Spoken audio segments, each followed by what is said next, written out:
AP3, rotational kinetic energy. The object in this photograph here is a flywheel. So, the total kinetic energy of a rotating object is equal to the sum of the kinetic energy of all the particles that are in the object. So, the proof of this equation is in the textbook, but we end up with this formula. Kinetic energy is equal to a half I omega squared. Very similar to the linear version, half mv squared. Now, flywheels are things that store kinetic energy, so they can be used as energy stores. For example, in a system called KERS, which stands for Kinetic Energy Recovery System, and it's used in Formula One racing. So here's a diagram of a flywheel. It's got an iron core, but the rim is made of carbon fibre, so that because these things rotate very, very fast, and if you didn't reinforce them, they would probably burst. If you look in the diagram here, the speed, 60,000 RPM, is the maximum rotational speed. So that's 1,000 revolutions per second, which is pretty fast. So this sign here does look like a warning sign, KERS, but obviously things that are rotating very fast, because they store so much energy, could potentially be quite dangerous. Flywheels are also used for temporary storage in telephone exchanges, amongst other things. So here's a typical system. This is, if you look down here, it says it's a 6 kilowatt hour unit. So in a telephone exchange, it's made to provide energy if the power fails. Couple of details: it has a vacuum housing to minimise air resistance, which would slow it down, and it has magnetic bearings to reduce friction as much as possible, but that stores a lot of energy, 6 kilowatt hours. Another use is in power stations.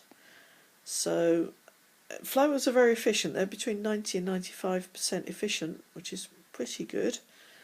And in a power station, you actually want a lot of power, so hundreds of kilowatts, but only for tens of seconds, just to cope with intermittent demand while the power station gets up to full working speed. But lots of energy. Another use of a flywheel is to even out fluctuations in rotational speed.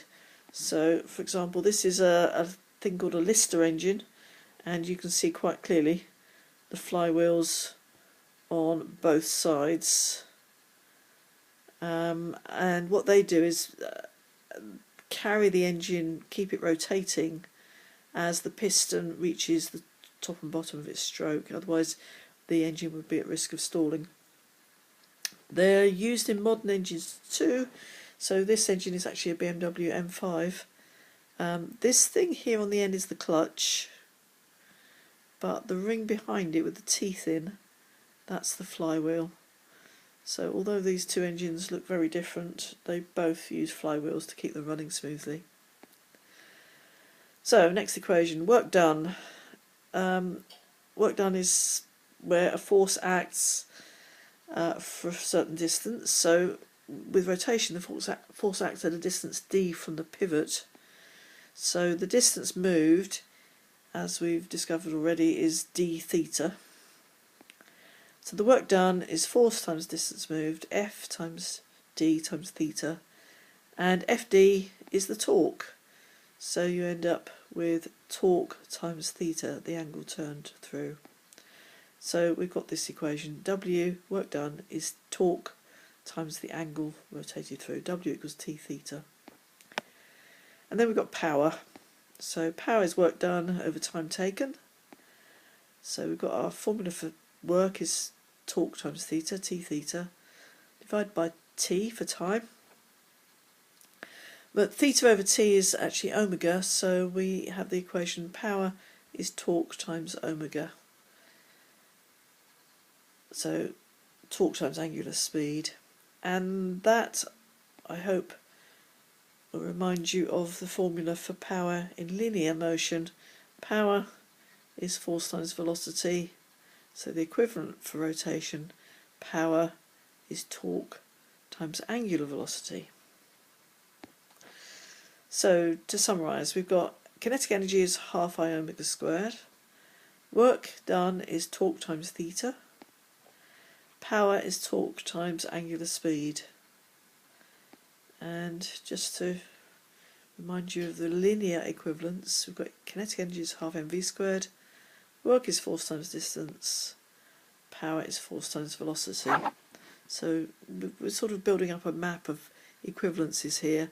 I is equivalent to mass, omega equivalent to v, torque equivalent to force, theta equivalent to distance, torque we've already done, omega equivalent to velocity.